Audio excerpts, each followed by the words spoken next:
One sec, I was just admitting some more people. There's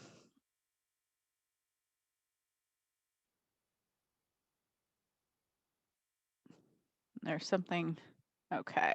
Welcome, everyone. My name is Jen Bernstein, and I am the Advocacy Manager at National Council of Jewish Women St. Louis. Thank you so much for coming to our July Lunch and Learn with Dr. Howard Fields. We are very excited to hear from him today, and I will let Linda do his introduction in a minute. I just wanted to make a couple of brief announcements about some NCJW events that are coming up. Next week, we have our book club, our Wine and Wisdom Book Club, and we're really excited because, and actually let me get to, the book is great. Hold on, I apologize. I had it right in front of me and now I lost it.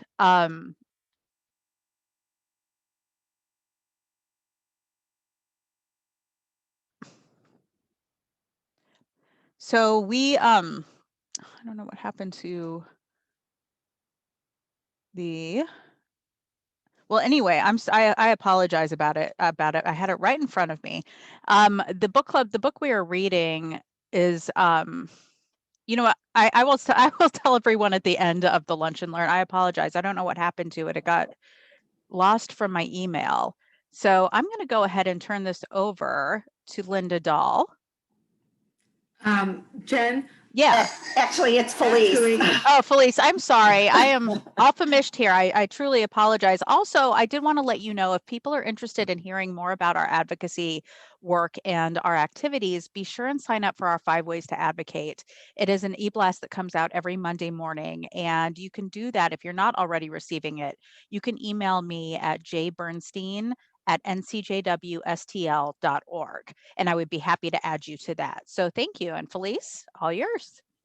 Yes, and the book is Minor Feelings by Kathy Park Hong.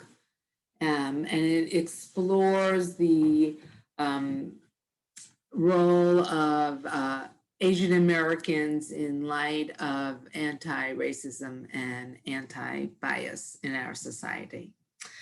But I have the pleasure now to introduce Dr. Howard Fields, who currently serves as the Assistant Superintendent of Human Resources in the Kirkwood School District.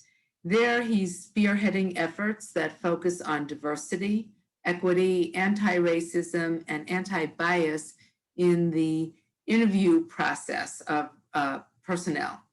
And he is a committed, courageous, and innovative educator. Served in the role as a mentor, teacher, assistant principal, and principal.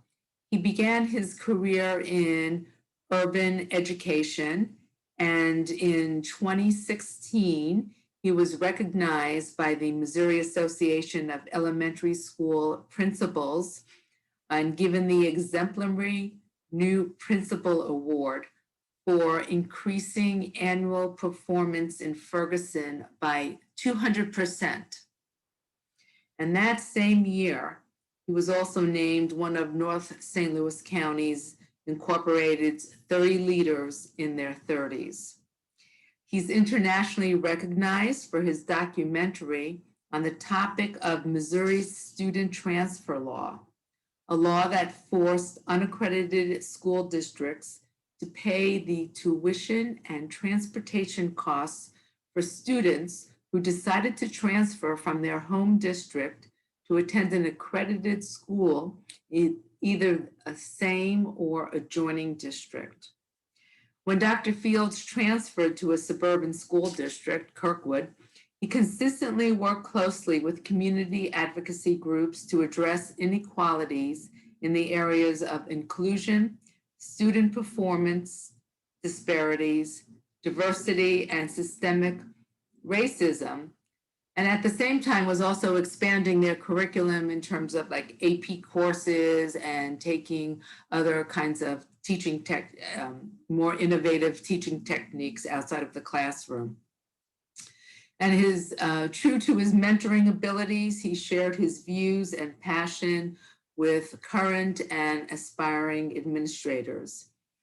He later became adjunct professor at Harris Stowe College and co-founded the group Black Male Educators of St. Louis. And this group supports, develops, connects, mentors, and empowers current and future educators of color. In fact, this group, BMESTL, as it's noted, won the 2020 Launch Code Moonshot Challenge Award for challenging convention and forcing tough conversations while working toward building consensus. Recently, Dr. Fields co-founded the inaugural State of Black Educators Symposium, which is an event created to increase the recruiting, supporting, mentoring, and development of Black educators. It began last year as a symposium of a few hours with 1,400 people. This last year during COVID, it became a 2-day digital event attended by over 1,900 people. And we know that this is going to be an annual national event that will just continue to grow. He has published many articles and a book on education policy and reform. And today we have the pleasure to hear from him on some topics covering educational equity, school district accreditation, and critical race theory. Dr. Fields. All right, well, first and foremost, thank you so much for having me. I'm seeing some familiar names and faces. It's a pleasure to be here. I do want to make a small note that because it is technically a lunch and learn type of ordeal, I was able to stop by my parents' house. And so part of my lunch and learn included my mother cooking for me. And so I had an adequate excuse for that. And I appreciate this platform being an opportunity for such a fantastic meal. And so thank you first and foremost. To the introduction, all of that being stated, I have had a pleasure of working with some phenomenal individuals. And that's part of the reason why I've been associated with levels of success, because the people who I've been able to connect with, we've been able to lock arms and do some strong work. And so the reading of the introduction sound amazing. Thank you. Felice, I need to take you on the road with me. So anytime I'm feeling down, I mean, it just sounds great. But there have been some spectacular people who have helped me along my journey. And so before I share my screen, I won't have the pleasure to get a chance to know each and every one of you. So you do have two options. For those of us that are accustomed to Zoom, you can just go ahead and put in the chat just your name, what you do, anything whatsoever, because I am notorious for afterwards copying that information, looking at it, because this is a people dynamic in terms of any work we want to do for young people and educators. And so I would like the opportunity to connect in that forum. Also, I'm on social media, and one of my slides will be dedicated for some type of connection in social media. Need that be sharing something that you heard today or just following me or something like that. And so without further ado, I will share my screen and go into this content that I have. As it was stated, the topic that I have today is with regards to educational equity, CRT, as well as a little bit of basically schools and these highly effective schools and great schools. And so that's enough for a 3-week seminar, but I'm going to cram as much content as possible having conversations. And so this is the beginning, not the end. If you have a question, put it in the chat. You can also email me. You can reach out to me on social media, and I promise you I will do all I can to respond in a timely manner. And so if you wanted some more information about me, there are a number of QR codes that will be included in these slides. Now, for those of us that are not as familiar with them, you essentially take your cell phone camera and you would just put your camera on the QR code. It's a distinctive bar that you will see right underneath my Twitter handle, which is HeFields3. And when it will take you there for some additional information. So in this case, that will take you to my link tree. There's the bio, the blog, and some other information if I have a pleasure of earning a relationship with you moving forward based off some of the things I share. And so that is what that small, or not even so small, square represents. I am the co-founder of BMESTL, the co-founder of the State of Black Educators Symposium. Thank you for those who joined and who have been part of that. And we're excited to proceed with the State of Black Educators Symposium 2022, SBE 22, which information will be coming out shortly. But I'm also excited about the Flip Job Fair, as well as EDU openings. And if I have time at the end, I'll be able to expand on some of those. I'm the author of the, I guess, recently released book in April, How to Achieve Educational Equity. It is doing spectacular. It is a humbling experience to know that some of your most vulnerable thoughts, people find value as they continue to serve young people, communities, and staffs that I will never get a pleasure of getting a chance to connect with. So that has to be one of my highlights in the work that I've been called to do. Last but certainly not least, I was the 2020 National Elementary School Principal from Missouri, Distinguished Principal of the Year. It was delayed in terms of the celebration. And so for some of us who have seen, there have been some celebratory things that have been put out. It felt a certain way being surrounded by so many practitioners that are still principals doing great work, sharing all of the things that they have going on. And it was just a fascinating opportunity to connect across this country. Now, the reason why we're here is to talk about a number of things, and the first of which being educational equity. This image right here has been synonymous with educational equity. This image I first saw maybe circa 2014 or 15, and I believe it served its purpose, which was we have students who need various levels of support in order to be successful. Now, I can't take off my HR hat. By no means is this a image that is going to make fun of those who have various height challenges. And so I do want to be clear in that regard. This is essentially an image that was trying to convey that different students will need various levels of support. Now, for me, we typically say in academia, research, books, conversations, courses, etc., it's supposed to build on existing literature or the existing phenomenon, and then we build on that. And while I do think this was very appropriate when it was introduced to the masses, I believe that it is short-sighted. And another word I'll use in a moment, it's something that we probably wouldn't use to capture what it means to have this vision of educational equity. Now, these are caricatures. These are students who presumably would identify as students of color. And in this case, they may be standing on some Amazon boxes. And I'm being slightly facetious when I say that, but it does speak to the deficit model. If I give those students something, they will be successful. The problem with that is we have to identify who those students are, and it puts us in a position where we are supplying what they need. And again, I think the premise is understandable, but the notion of where we want to go is short-sighted. Well, the first thing I did was I need to take things to the extent that it elicits a visceral effect for me. Part of my skill set lies in the area of my passion. And I am most passionate about not only education, but family. And so I supplanted the image with two of my 4 children. Standing on a box is Jalen, he is 3. And standing next to them is Isaiah, and he just turned 6. And so no longer when I see the image that we portray as educational equity as one with a caricature, I see that with something that impacts Jalen and Isaiah. And that's gonna have a different level of involvement and a different level of impact for me being their father. But even with Jalen and Isaiah, this image to depict educational equity as what we know educational equity is in 2021 is still an instance of oversimplification. And oversimplification is part of what we're going to challenge and push on a little bit today.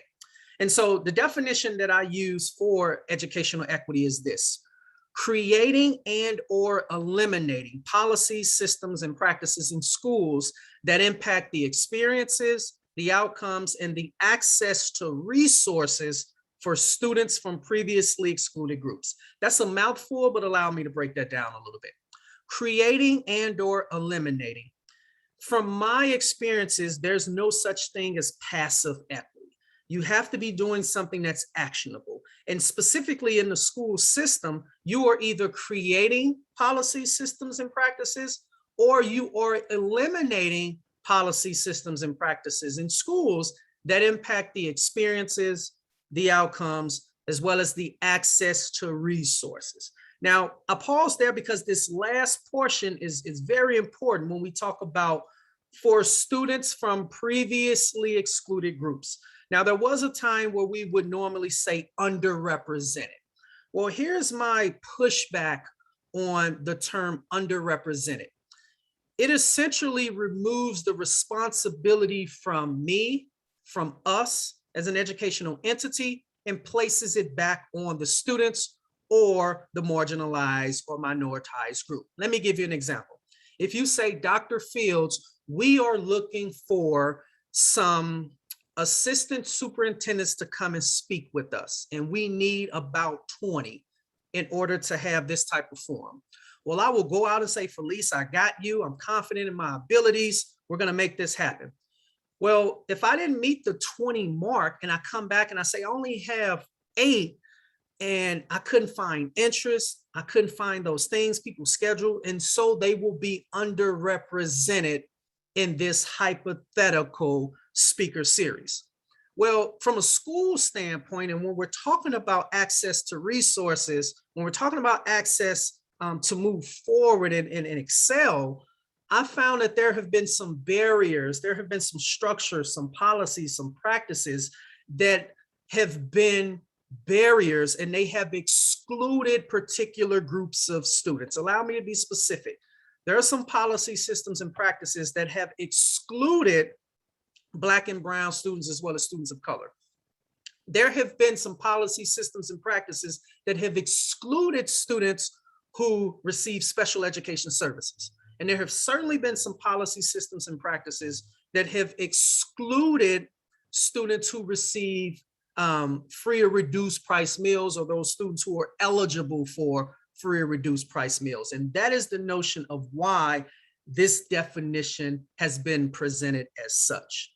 Now, as I proceed, when we talk about the image on the left, I have a vision that's much more in line with what I believe educational equity sounds and looks like. Now, full disclosure, this is an image with football, and I'm a sports fan, but I'm not necessarily a Dallas Cowboys fan. And so if you like Dallas Cowboys, consider this as great. You get to see the Cowboys in their heyday. And if you don't like Dallas, well, I don't necessarily care for the Dallas Cowboys either, but this is a perfect depiction on what I deem as most appropriate right now for educational equity. Now, when I press play, first and foremost, you'll see action. And you'll see someone by the name of Moose Johnston. That's his nickname. His role, which is depicted by that circle, is to block. It's blocking any threat to Emmitt Smith, who will go on and score. So he is serving as a block to that. Well, when we align this to terms of educational equity, are we blocking those discipline policies that are identifying kids in an oppressive manner? Are we blocking those barriers that are in the place of our students getting into those higher order gifted and advanced classes? What about the single story curriculum that's not really doing anything to help our students identify who they are or get the true depiction of our history in this country? And because I'm in HR, we think about interviewing, and we've all been part of interviewing the briefs that say this person doesn't fit.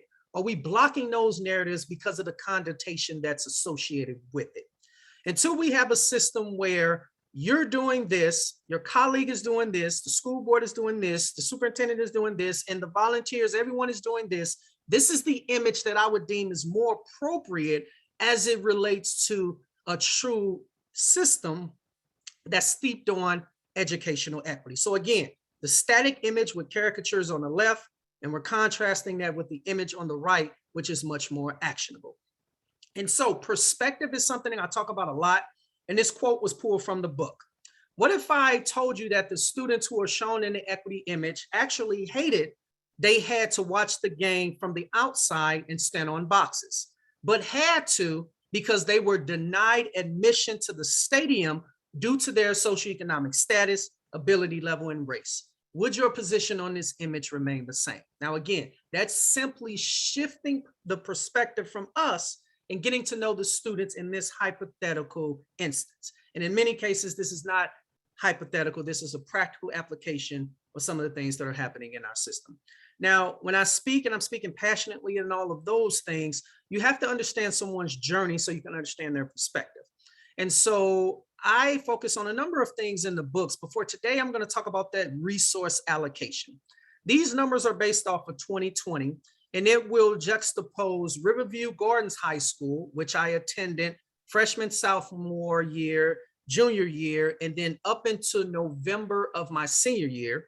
And it will contrast to Melville, where I transferred to Melville and I subsequently graduated. So that's my student experience as a senior here in St. Louis. If you don't know Riverview and Melville, there are some similarities, but for the most part, they're vastly different.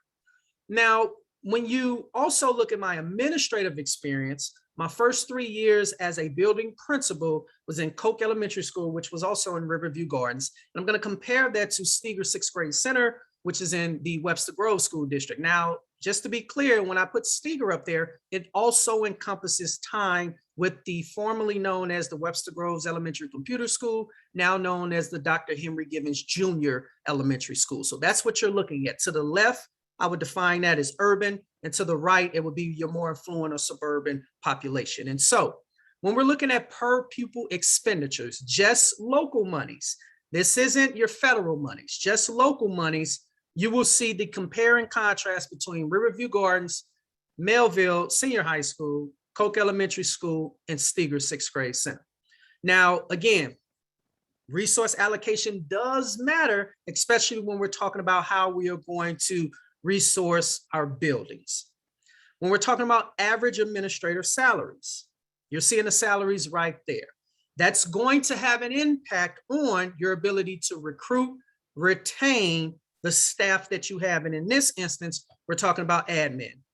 And then last but certainly not least, in this example or this comparison table, we're looking at the average experience in a district. This would include teachers, administrators, etc. You will see the year comparison.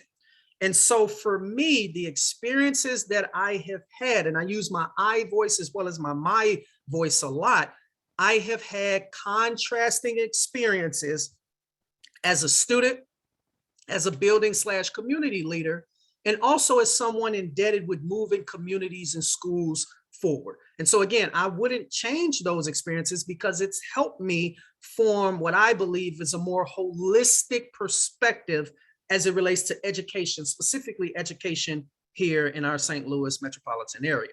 Now, also don't shy away the notion of race because I've had some experiences with race. And so I was in Riverview Gardens. I was taking a photography class. And when I transferred, some of my classes transferred and I had a photography class in Melville.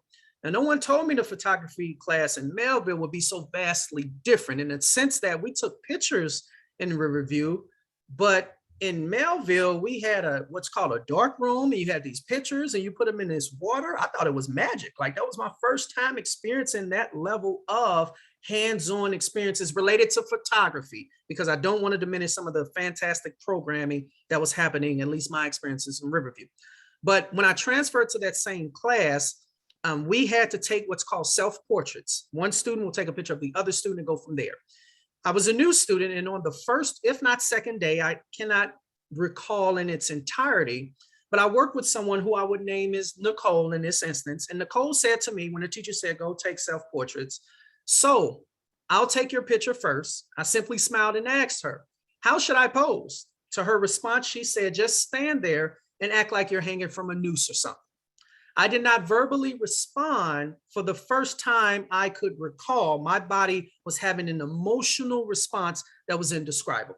Again, we made jokes with one another in Riverview. We called it joning. We did those things and we would crack on one another a lot. But this felt vastly different. I didn't know if this was a joke. I didn't know what this was. And I bring this up in this context because when we're talking about conversations and all of these things, I know it's quite taboo, or it can be this notion that we want to shy away from things related to race. But regardless of what you put as a placebo in front of race or as a placeholder for race, it's still going to come back to race. It's still going to come back to socioeconomic status. It's still going to come back to ability levels. And in some instances, it's going to come back to sexual preference or LGBTQIA+. All of those things are there, and we have to bring it up and have conversations, and we have to include our students and their experiences in any decisions we would make as a school system and or a school community. And so I'm a optimistic person by nature, but having said that, based off some of my experiences, I have come to the realization that organizations can take the initial steps to achieve educational equity. In the book, I talk about some of those initial steps you can take. There are 6 of which. But having said that, it hurts me to admit that I do not believe that educational equity as defined in this book that I just showed you will proceed beyond the initial steps in most organizations. Now, this notion that typically gets some type of response is trash equity. Now, I use words very intentionally to elicit a response sometimes. And when we think of trash, some things that are not good for the body. Well, some of the things that we're doing in our schools and our school community that are serving as a checklist item, based off my experiences, they're not good for our school systems. They're not good for our kids. And so I just wanted to call it what it is, and it is trash equity. And so in the book, I talk a little bit about the distinction. I understand we all start somewhere. And so some trash is recyclable. We understand that, but we have to be intentional. If we're just doing things for a checklist item, if we're just doing it to appease and we're not listening and we're not really engaging, then it could easily turn into some trash equity dynamics. And so this notion of deficit model, I talked a little bit about. I'm going to have you all hear a conversation. When the book is purchased, there's a mini podcast that's there. And one of the questions I often get is, well, Dr. Fields, talk a little bit more about this notion of deficit model. What does that mean? Well, Mrs. Melanie Powell Robinson, who's a communication guru here locally, she does a lot of work with organizations in terms of crisis management, in terms of equity, all of those things. We had a chance to sit down, and this is a snippet of the interview. And from her perspective, the problem with forming and framing things from a deficit standpoint. Allow me to share. We were trying to fight those narratives. And so in my young, naive mind, I said, hey, any opportunity for the news or the newspaper to come in and support and help us and tell our story was great. But it was through those conversations that you helped me understand the big difference between folks telling our story through a deficit model as opposed to an asset-based model. Can you talk a little bit about why only framing things from a deficit standpoint within the context of students who have been previously excluded matters, and it can have an adverse effect, or it can actually worsen the blow, so to speak, on the narrative that's put out there about them? Well, you know my stance on saviorism. And many times when we are in service providing organizations, even education, we feel like we know everything. And we know that sometimes that comes across as we have all the answers, and then the people that we want to quote unquote help, they don't, and they should not have a say and can't have a say. And so sometimes we want to focus on how we are helping them. So that deficit model, these young kids don't have, these parents can't afford. Those frames really go back to a root of how certain groups are seen in this country, and we continue that narrative over and over again. Eventually, community believes it, and even the child believes it. And that's really important for us to remember. So again, that's just a snippet of our conversation, but it provides you just a perspective and some things to consider from a communication person nonetheless. Now, as I wrap up towards this equity piece and transition into more of the CRT conversation, there are some things that as we hopefully are leaving a pandemic, if you're joining us today from Springfield or some of the other areas, you may say, hold on for a moment. And I recognize those things. But as we transition, hopefully sooner rather than later, out of the pandemic, there are some things that we have to be mindful of, that we have to push back on, related to the way we are doing business in our schools. But before I get to that, I do want to say that it should be against the law for any student to never see themselves and or their family as the protagonists, or to only see themselves and their family as the protagonists in the materials used to educate them and prepare them for the world. Now, when I'm talking about this equity notion, a lot of times we're talking about this notion of giving and, giving kids socks and giving kids shoes, and all those things are important. But based off my experiences, and I've been in buildings where 100% of our students qualify for free and reduced price meals. Even during that time, 100% of our students didn't need that level of support, and those who needed it, it was fine. But what are we doing for those other students to help achieve this notion of educational equity? And a lot of times we're still providing narratives that will put them in the same single story dynamic, that if you are not gifted as an athlete, if you're not gifted as an author, if you're not gifted in these other areas, quite frankly, you are going to go to some type of jail, or you're not going to be successful.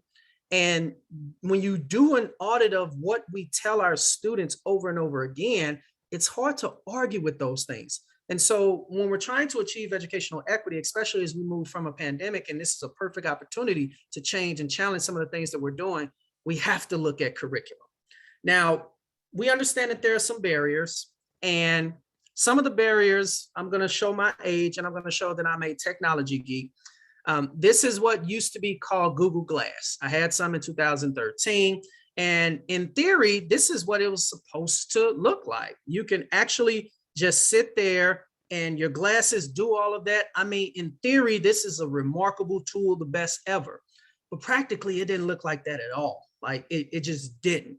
And so the reason why I bring this up in this context, it's so important for us to obtain perspective. It's so important for us to do our equity work, our inclusion work, our diversity work, our anti-bias, anti-racism work, being critical, all of those things, because if not, there are things that are happening in front of us that we haven't had a chance to see, because our perspective is just that. And so many of us are in environments where, the world does center around that space, but until you get out of that, you don't understand that the world, education in this instance, is bigger than what we convey it to be. And that's why it's important for us to do our work, so that our work will serve as our Google Glass.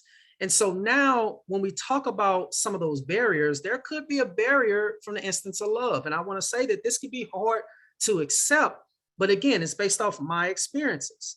Some folks will say, well, Dr. Fields, that's all those kids need. That's all those kids need is some love, and they'll be okay. Well, a few things about love. I absolutely love my students. I've always loved my students. But from my experiences, most of them did not need necessarily my love. What they needed was my grace. What they needed was my belief in them. And what they needed was my influence to remove barriers that stood in the way of them being afforded a fulfilling and prosperous life. This cannot happen if you dismiss the premise of educational equity. Specifically, educational equity is something that's actionable. And so some folks will say, well, Dr. Fields, what about DEI? If we have a DEI person, we can achieve educational equity. Again, I'm going to play a short snippet. This is a DEI friend of mine who is serving in the role. And I asked him the question about the role of DEI and if that's enough. Here's his response. And this is Dr. Michael Macklin. And about equity is a humanism theory. And if you don't care about humans, if you don't care about people, it doesn't matter who you hire in your organization. It doesn't matter what person you have sitting at the table. If you don't have it true to your heart and about the quality and sustainability of person's life and person's education. The number one mistake that most organizations make, number one, is they think that it's going to be a quick fix. So they hire a DEI director and think that that's going to be the end to all of the problems, when those problems were way there before that person became. The number two issue is there's policy over purpose, and it should be purpose over policy. Let me say that again. There's policy in front of purpose, and there should be purpose in front of policy. If the purpose is to ensure that you have more representation of minority figures or more, let me just say it, more Black people in the classroom, right? Then policy should indicate that. But you have policy which drives the purpose, and so it goes backwards. My next point about that, Dr. Phillips, let me say this because I'm already there, right? Every school district establishes goals, CSIP goals, goals for the board. Every school district establishes goals. And if you really wanted it to happen, make it happen. It doesn't have to be at the end of 5 years. It doesn't have to be at the end of 2 years. It doesn't have to be in year one. Make it happen now. Dr. Macklin can go on and on, but for the sake of time, I'm gonna just pause there as I'm giving you these small snippets as we move forward. But here's one of the things I see. The problem is we want equity to coexist with inequity in our schools to keep everyone happy. Say more. We are open to increasing staff diversity, but closed to increasing diversity within the curriculum. We want to provide added supports for students in need while simultaneously giving more to students who are not in need. Now, allow me to be clear. When I'm saying students who are not in need, what I mean is there's no evidence to support that this student would need more support or any of those things. Now, in addition to that, what we wind up doing, we wind up perpetuating the same system we are attempting to disrupt. And I think that's an important notion based off my experiences. Now, I want you to look at the screen because this can be a disturbing image, but this is a transitional piece and it's one to get your attention. This is from a horror film called Us. This actress is fantastic. You may recognize her from Black Panther, but she was in this movie as well. And I want you to look at it because in a sense, this image is essentially critical race theory as I transition into it. And I say that for two reasons. Number one, without knowing much context, it's a scary dynamic for many. But I want to dig a little bit deeper, and I apologize, any of us that had a chance to really engage with me, and I can go there. I go more deep and philosophical. I think this symbolism is powerful, one of the most profound. If you haven't caught on yet, this is the same person. This is a person at their best, but being frightened by them when they're at their worst. And I intentionally pause there for a moment. Who are we at our worst, and how is it impacting us when we're at our best? That's something that becomes a rhetorical question that we have to grapple with as we continue to see some of the dynamics play out, in particular with critical race theory. And so one of the social media posts that I put out June the 14th is this. In the summer of 2012, I took a critical race theory graduate level course. I stand corrected. It was a research and design or something course, and the sole focus was critical race theory. Nevertheless, it was taught by one of the best professors I've ever had, the late, great Dr. Matthew Davis from the University of Missouri, St. Louis. If you've been to so many things, I'm pretty sure you would agree. And that, as academia would suggest, I don't know if there was much more of an individual who knew more about the historical piece of race, critical race theory, and just race as it relates to our region and the education system than him. And so in this course, we learned a lot, we pushed a lot. And I have decided I'm not really going to debate with people as it relates to what critical race theory is. But what I will do is always provide a forum for learning. Not learning in a condescending manner, mentioning you're right and I'm wrong. No, we can learn from each other. But there are 17 articles for folks to really look at. And if you access the QR code at the bottom, in the right corner rather, bottom right corner, you would be able to access those articles. And it will help you understand this notion of critical race theory. Now, I'm going to talk about that a little bit more, but I want to share this with you. What you see in front of you is what's called Google Trends. And from June of 2012, and I only picked 2012 because the preceding snapshot or preceding slide suggests that I took this class in 2012. So when I took this class in 2012, all the way up to July 8th, to be specific, of 2021, you will see CRT represented in blue or critical race theory represented in red, and the interest over time with the Google searches. But Dr. Fields, Google isn't the best academic. I get that, but Google is kind of, it has pinpoint accuracy when we think about the interest level of the population. And so what you will see is critical race theory is almost not even a discussion, I would argue, other than academia, prior to that bump. That first bump is like September of 2020. And then more recently, you see the jumps. Now, as a reference point, I provide another term that is very popular, and that's online learning. And when we're thinking about online learning specifically, you'll see those jumps, and those first jumps towards the right section of this Google trend. This correlates with when everything was happening with the pandemic and COVID, and that was a lot. Again, imagine how many people search for online learning for their children, for their schools, for their communities. It still doesn't even compete at its peak with critical race theory. So this notion isn't a newer phenomenon, but the interest could be defined as such. And so a few things I've learned with critical race theory that I want to give you a snapshot with, the first of which, it came from critical legal studies, CLS.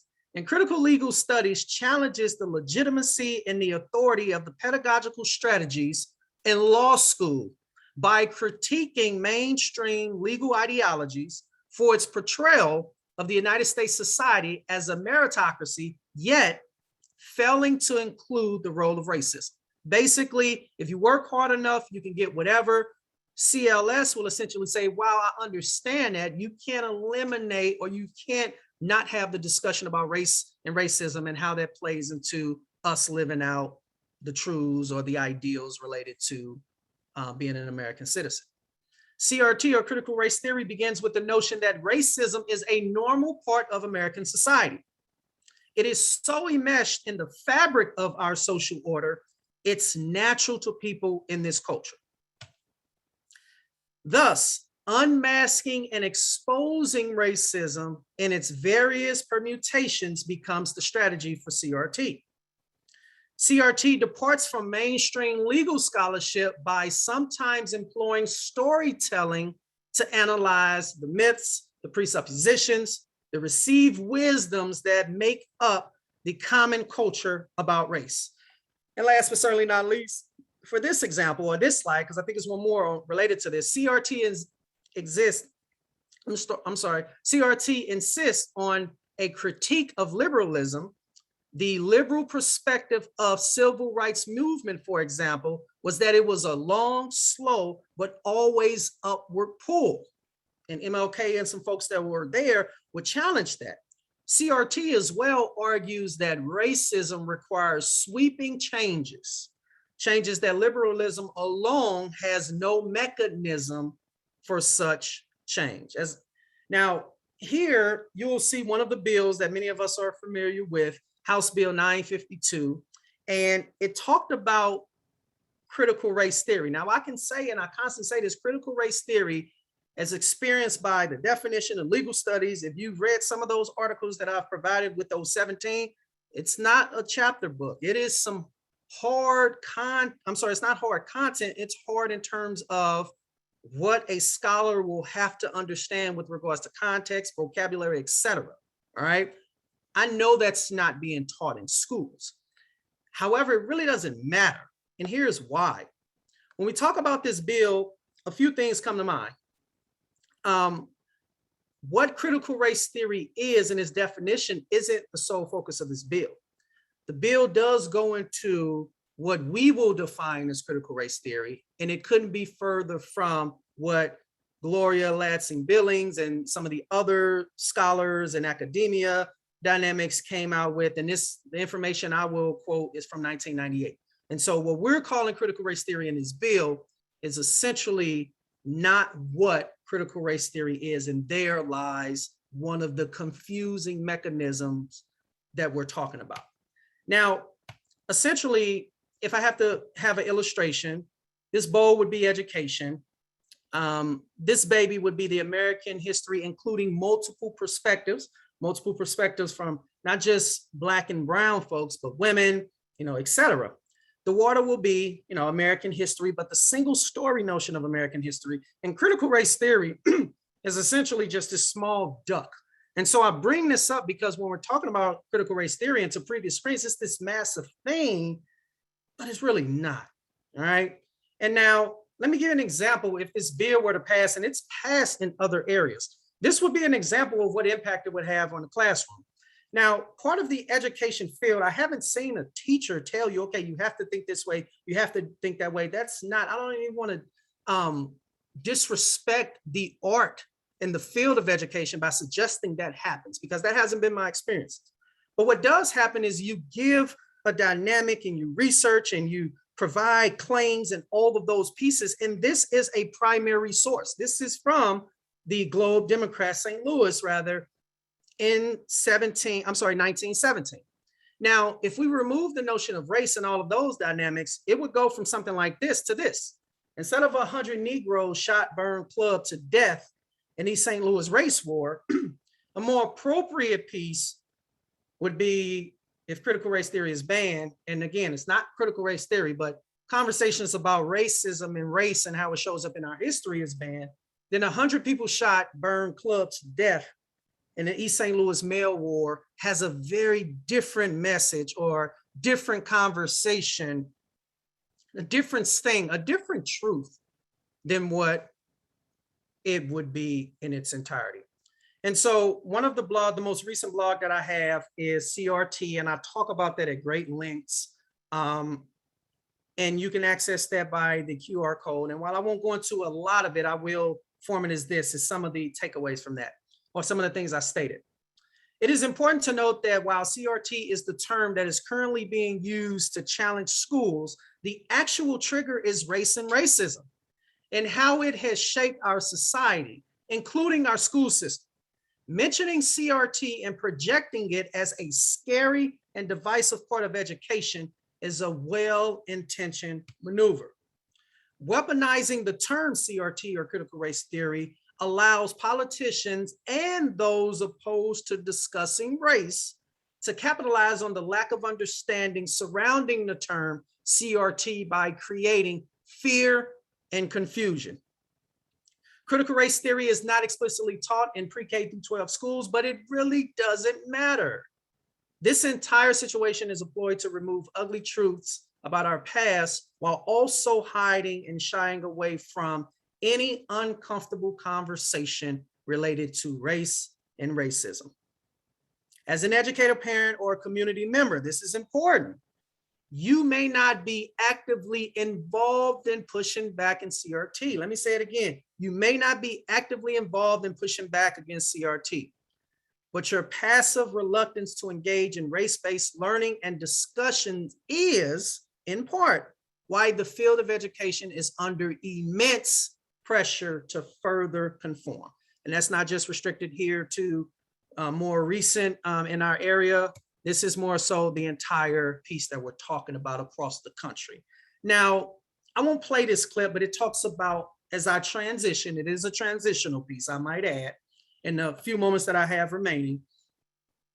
This is a piece related to the highest performing schools, because the third topic that I was asked to speak about is about accreditation, but I'm going to broaden it a little bit and talk about the best schools, because the best schools are fully accredited.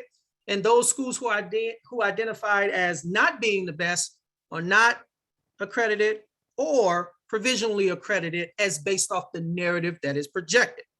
And so every year we get something like this to talk about the best schools and all of that. But some of my research brought up some things related to rankings. And this was a blog post from, I forgot the year, but it's blog post 14. And here's some things that came up.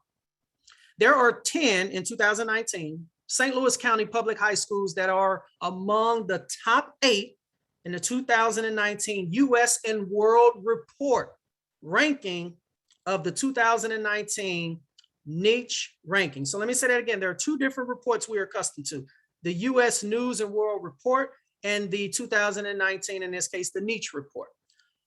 These 8 schools, all of them are located in affluent communities. Such a claim is made by reviewing the assessed valuation of real estate property per pupil, the assessed valuation per pupil for those schools.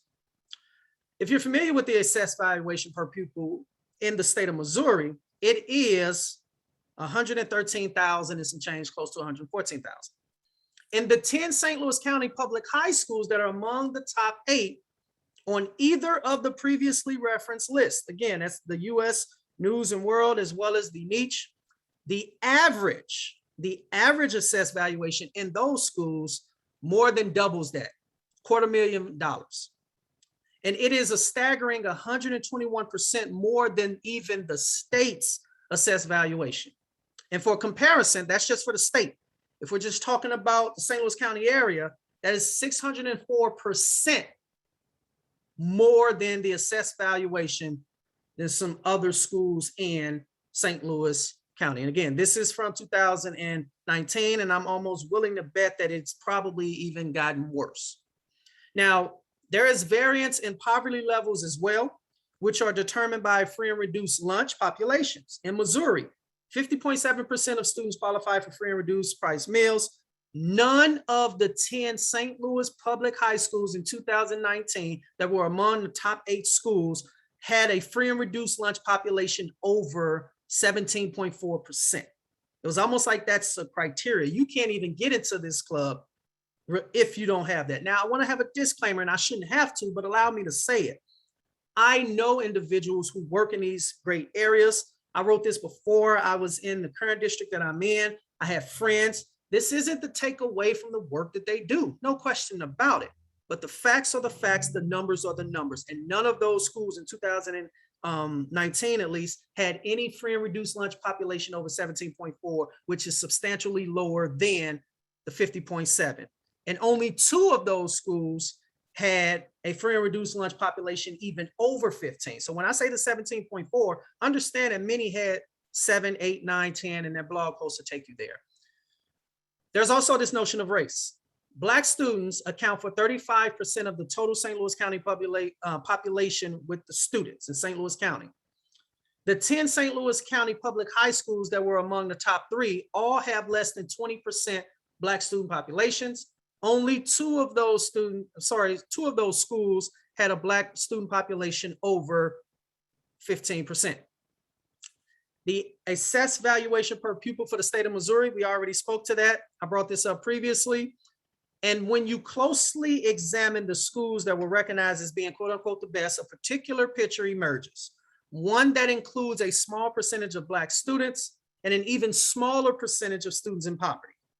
And when you review the entire list of the best public high schools in Missouri, the same picture persists. And that was from their blog post. There's a substantial amount of information there.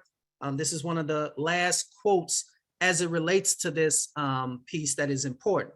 Regardless, and I do say regardless of the entity that publishes the list, we must do a better job of reporting how effective schools are, because currently school rankings only reveal 2 things. First, St. Louis remains one of the most segregated places in America. And there's a link to that. If you click on the actual blog post, it will share that. And second, when describing public schools in St. Louis, the words top, the words best are synonymous with affluent and lack of diversity. And I say lack of diversity because diversity for Black and brown students is not the same as diversity for some of the white students, if not all. Now, in closing, some of the things that I brought up previously were from the book. Appreciate all the support so far. The exclusive mini podcast, I paid a little bit. Thanks again to not only Miss Melanie Powell Robinson, but Dr. Michael Macklin. But we have a number of individuals who are providing their experiences and their voices related to educational equity. All of that is included with the book. You can pick up the book not only from Barnes, I See Me, which I recommend, and Amazon. But my grandmother told me that she was checking Target online, and I guess it's in Target now. So that's great. My grandmother only shops at Target. So now she can actually support her grandson and go and get the book.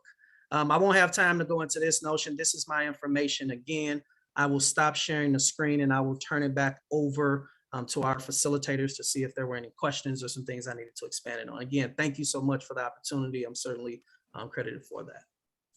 Thank you, Dr. Fields, for your expertise and your perspective on this very, very important topic. I think we could use another hour or two to really understand the entire topic and to know what we can do. I think there are a few questions. Let's see. One person, Jessica Trout, said that she wanted examples of checklist items that are trash equity. Oh man, yeah, absolutely. When we're having conversations about equity, and if we're serious about equity, but we're not putting any accountability piece on it. What I mean by that is equity is optional here. What I mean by that is if you want to engage in equity in your school or in your grade level or with your department, but we're not going to have a sweeping decision as a building or a sweeping decision as a district. Unfortunately, if you're going out stating that we're serious about equity, but your actions are not aligned with your practices, that can turn into a piece of trash equity. I can give more examples. They are included in the book because there's an equity audit. I don't like audits, but I like this equity audit because it asks a number of questions. Another piece could be, I'll go to something that Dr. Macklin was saying. All of our problems are going to rest on the shoulders of another person serving an equity dynamic.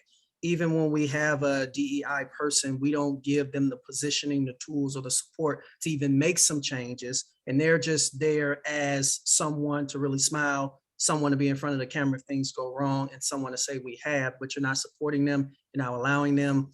Many of those individuals that serve across the country, we have relationships with, and they are breaking down as well. And so that would be another example of trash equity. Again, today is Thursday, it's trash day in a lot of regards. I have a number of examples, but I do want you to check out the book, and I do want to get to some other questions. Gail Dorshaw wanted to know if you could give examples of how some groups are excluded, which I think you did cover some of that. Absolutely. I'll give another example. My son is gifted. I'll go to the personal piece. He is gifted. There was never a doubt that he was gifted. And there's a dynamic where when I forgot what year it was, he's going into 6th grade now, but one of the pieces of feedback in terms of when we asked, he didn't make it, what was the thing? The only example that we were provided was when we asked him, what do people ride in? He said a yacht, he said a car, he started naming cars, but we were looking for vehicle and automobile. Well, that vernacular may not be vernacular that is in the repertoire of kids who are growing up in certain environments. People don't even use that vocabulary. So all the time, I might add. And so when we're talking about some of these kids, are we really assessing their abilities, or we are assessing the schema or the experiences of their families and their abilities to be within the context of their families? That would be one example in terms of if you drill down on the things that we have in place to serve as a gatekeeper for interest. Almost always they will benefit white children, but they will not always benefit Black and brown kids, students who receive special education services, or students in poverty at the same or the commensurate rate. That would be an example. Thank you.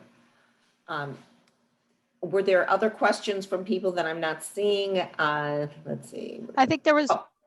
Gina, where does the Kirkwood School District stand on teaching CRT?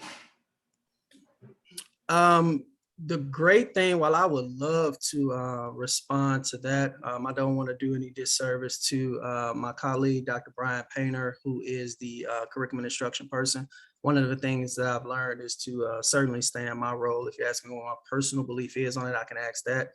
If you ask some of the places that I'm working with and consulting with, I can answer that. But for Kirkwood, I'll leave that to Dr. Painter. And if you reach out to him, he'll certainly be able to respond. And Felice wanted to know, why don't you think organizations will go beyond the initial steps? And what are the initial steps? Why we won't would be leadership. The book goes into what the initial steps are. There are 6 of which, and so I'll spend my time. I would say leadership. A lot of time, that's not being critical of leadership, but when you're talking about what's needed to go beyond the initial steps of educational equity, you're going to have to make some very difficult decisions. Now, from a theoretical standpoint, they are all easy decisions because it focuses on what's best for students. And when we're talking about what's best for students, where we're standing and talking and delivering content, that's one of the most easiest things you could deliver. But practically, when some folks have to be coached up or coached out, when you have to make some decisions that you may not appease your constituent base, fan base, I might add, practically when you have to, unfortunately, make some other tough decisions, most of which related to adults, it's going to be that interaction where the folks or the students who we're talking about all the time, they're not the ones at the table. And so if you're not at the table, you're on the menu. And so those dynamics, I would say, with leadership and the sacrifice is the reason why, based off my experiences, most organizations, not all, but most organizations will not go beyond those initial steps. Okay. And there's one final thing that Nancy Nix Rice wrote on the chat, and it's important. And she said, speaking of speaking up, she has a cousin in Louisiana who recently had gotten involved in justice work. And after seeing a yard sign, she did that after seeing a yard sign on her street that said, white silence is violence. So you never know the impact of sharing your voice.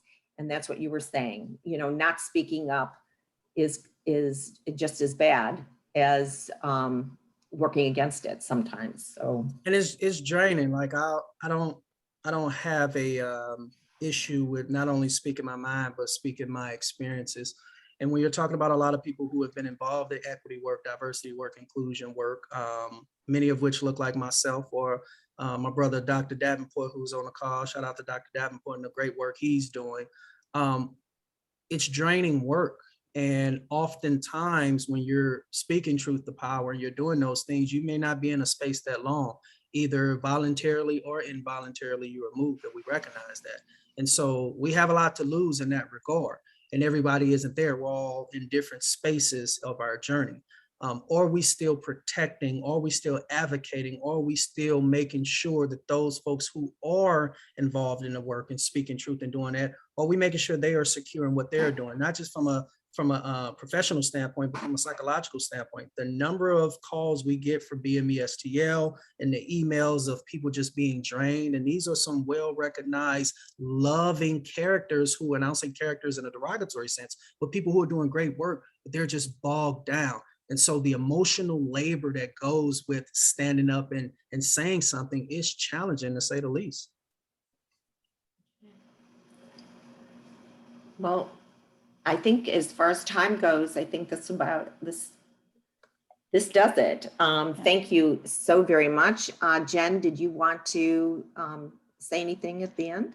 Just thank you again for joining us today. I will be sending out an evaluation for participants to fill out. If you would please do so, that would be wonderful. Dr. Fields, I echo everyone's sentiments. You were fantastic, and we really appreciate you taking the time out to speak with us today on this important issue. Some of you may have seen in the chat, we are joining with a group on Monday in Jefferson City. There's going to be a public hearing on critical race theory in the House Hearing Room 7. If you would like to join me, I will be down there just to show support. They are likely not taking public statements, but we wanted to be there in numbers to show support with our coalition partners. So let me know. Also, please make sure and join us for our next Lunch and Learn in August, August 19th at the same time. We are having Jason Hancock from the Missouri Independent talk about the legislative session that just ended. And it should be a good presentation as well. And again, Felice, Linda, do you have anything to add? I just want to thank you very much for your presentation. You've really opened my eyes, and I'm going to really think about looking at shifting from looking at things from the student's perspective. That was a real eye-opening. Thank you. Thank you. All right, take care, everyone. Thanks so much. Bye.